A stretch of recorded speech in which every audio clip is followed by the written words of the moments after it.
Tiri upemitic zoki chiti legungi Daniel take dese lerim tola and you couldn't mix a issue like Bishop Tutu shot than issue yori. Tabe Bishop Tutu shot Gauramuch Nyamto and the chatted some to Dharamshala, Sakochis Shuya in Badila Tame King Yori. Te Shingi and Gaurumcheta Bishop Tutu work if there were the and Chikanda you made Tame King Yori.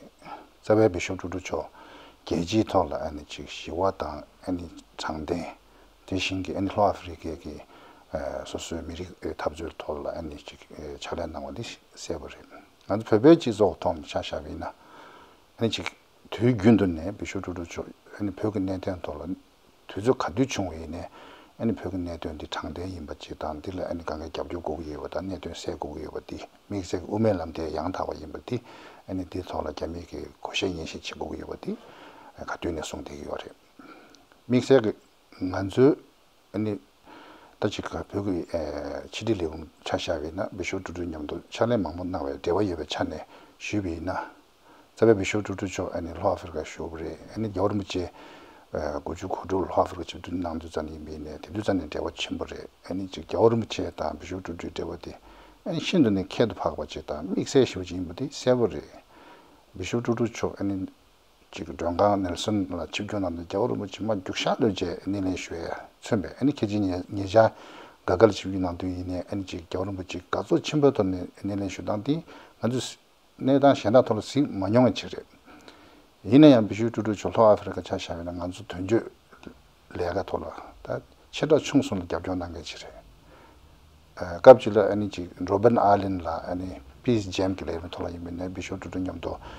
Nyamshuche Gogo Chungson, Shindun and Labjing Mijim, but this several. DJ Law Africa Langazu Yavakapte, anything as a Chidulaki, Shungi, and Laki Mambuchikin, and Chidulaki, and Time Tavaki, Kansukange Chungre, Inayam Bishop Tutu Chore, Ilagandicho, Konzuki, and Bezin Navatoni, and Law Africa Legate in Zunga, Tandanganzu, Chidula to do Chungdi, Bishop Tutu Katinre. Tedishin Tirikasa and Law Africa, like Jordan Chicken Nama to Netontola Yimi and Bishop Tutuki. Law Africa Nala Yimene, Chilo Yimene, Dharamshala Yimene, Kadu Yine, and the Tikange Sangeti, Ketchum Yimati, Sundeki Yore. Gundin Law Africa Chicken on the Yine, and the Deganezu told Bishop Tutuki and Chishuk Chamber, Gabjonanga Yimechane, and the Ringazumixe Kundre, Bishop Tutu, then the Shivati, Same Sirona.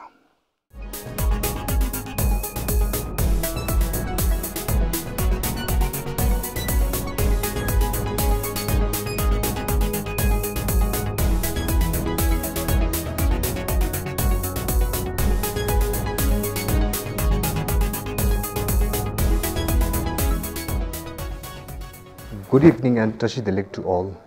On today's Tibet TV weekly panel discussion program, we have a very special guest, Nobel Peace Laureate, His Grace Archbishop Desmond Tutu.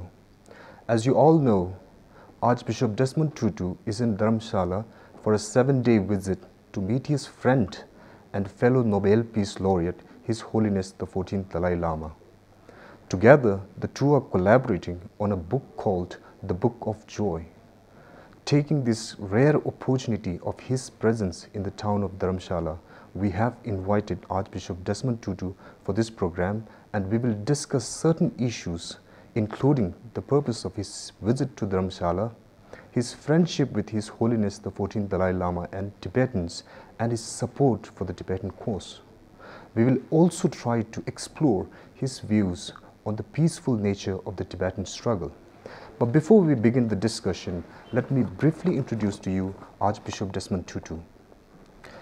Archbishop Desmond Tutu was born in 1931 in South Africa. In 1960, he was ordained as an Anglican priest and received his bachelor's and master's degree in theology from King's College, London. On his return to South Africa, Tutu joined his fellow brothers and sisters in their fight to end the apartheid regime.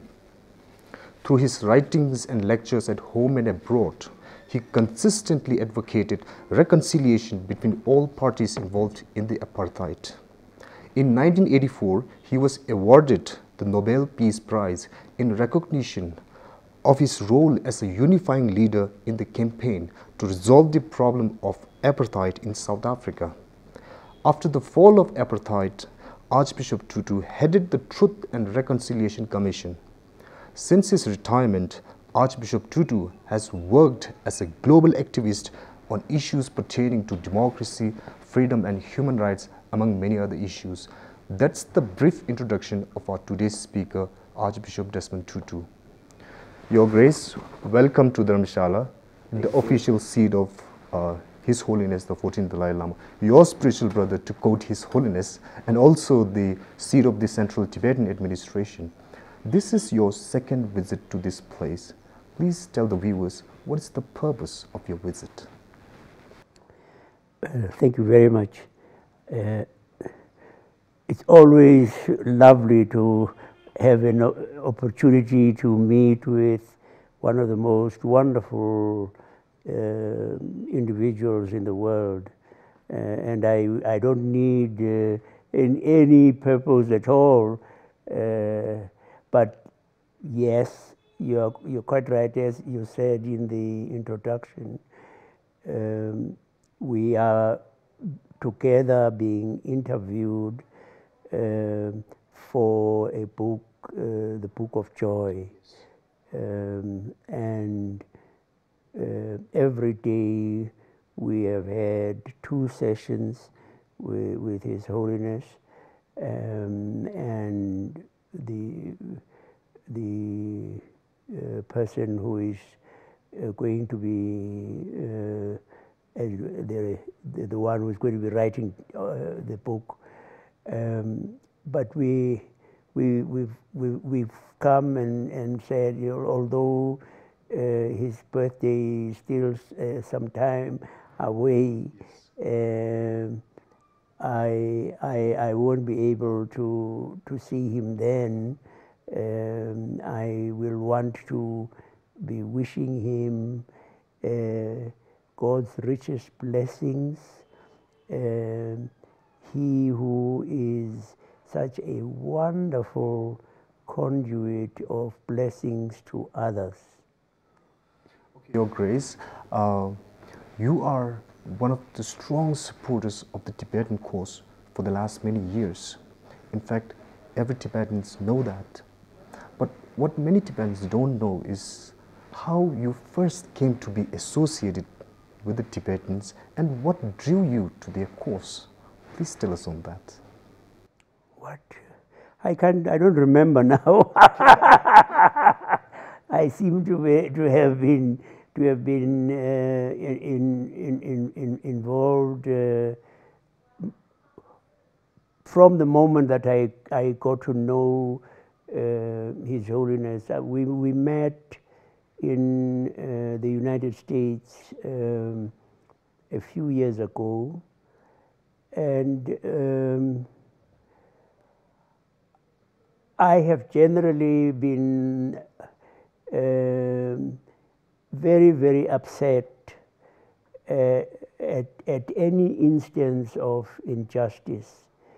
And we see here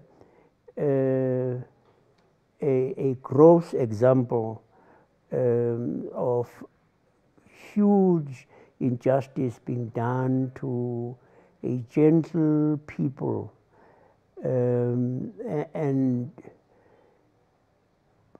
of course, I've also a great admiration for the Dalai Lama, His Holiness the Dalai Lama, because I've used him many times as an example. I have said, can you imagine someone who has been in exile over 50 years, who can be so serene, so compassionate, so caring, and hoping very much that we will want for the world to know the gross injustice that has been done to the Tibetan people. I have been privileged to have a special relationship with him. Whenever we meet, it's that you see two perhaps mischievous people meeting together. But I have the greatest possible admiration, and I would want to be able to say to the people of Tibet and Tibetans outside, there is no way in which injustice and oppression and evil can in the end prevail. Justice and goodness and love and laughter, which are embodied so wonderfully in His Holiness, that they will, without doubt, prevail. It's just a great sadness that it has to be at such great cost. The anguish that Tibetans in exile feel, and how the Dalai Lama is sometimes treated as he is being treated by the South African government, that he is not able to travel, to enter South Africa, and most recently that His Holiness the Pope was not willing to meet with him. And I have said I admire His Holiness the Pope very, very much. In fact, I said I have to say that I am sad that the Pope did not meet His Holiness. Having said that, I wanted them to know that I love His Holiness the Pope as much as I love His Holiness the Dalai Lama. Your Grace, one question with regard to your friendship with His Holiness the 14th Dalai Lama. Dalai Lama calls you his spiritual brother. Yeah. We all know that you and His Holiness the 14th Dalai Lama share a great, strong bond of friendship. Yeah. Please tell us, how did two of you first come into contact with each other, and how did the friendship of two of you grow over the years? Yes, I don't remember the year, but I know that we met in the United States, and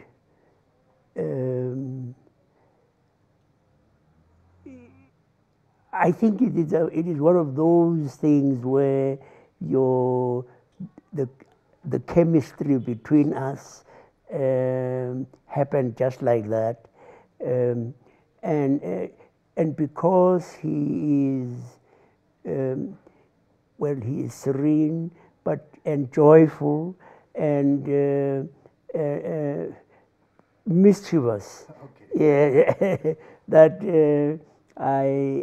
he's such a wonderful advertisement for goodness, and our love for each other has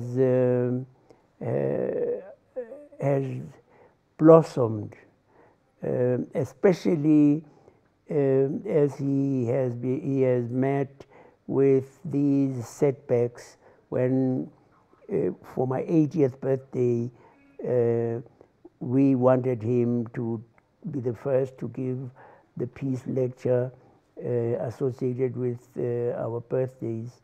They would not let him in. And of course, recently, when there was going to be a Nobel summit in Cape Town, and I am very sad because I asked him how many divisions, military divisions he commanded, that they should be so afraid of him. Your Grace, one question related to the middle way approach or the middle way policy of the Central Tibetan Administration. You are aware of that. See, the Central Tibetan Administration, its position with regard to its struggle for freedom is middle way policy, which does not seek independence or separation from China. In fact, what we seek is what we call genuine autonomy or meaningful autonomy within the framework of People's Republic of China. But China, on the other hand, says this middle way policy is an independence in disguise, or it has a hidden agenda that it wants to separate from China.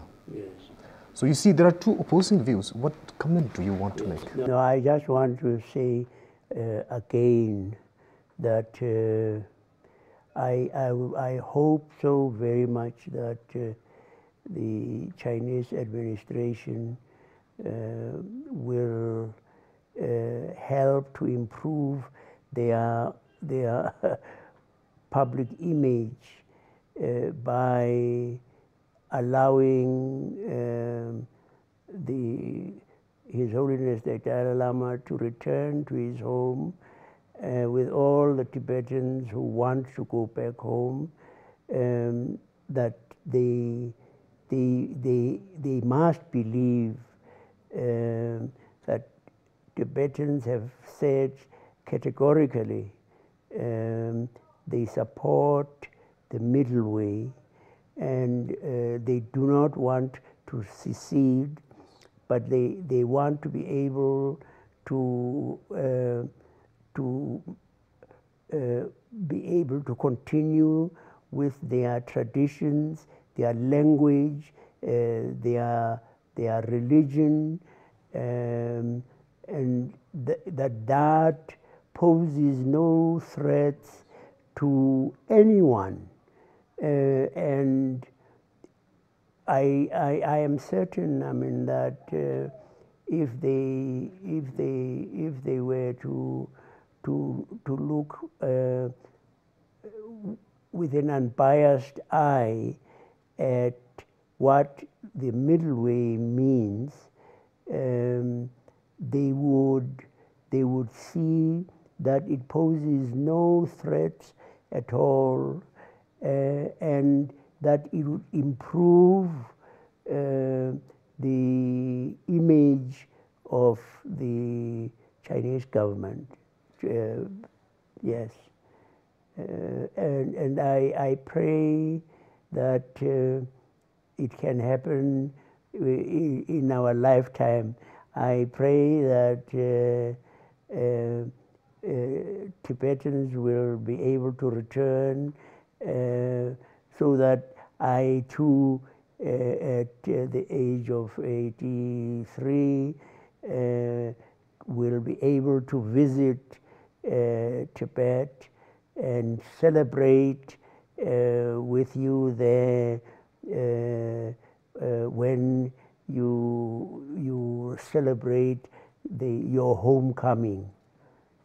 And can I finish off just by saying, my dear friend, His Holiness, the Dalai Lama, you are a wonderful, wonderful gift to the world, and I thank our God for you, and want to wish you the most gloriously happy birthday, and try and remember that you are a holy man, and don't behave on that day mischievously.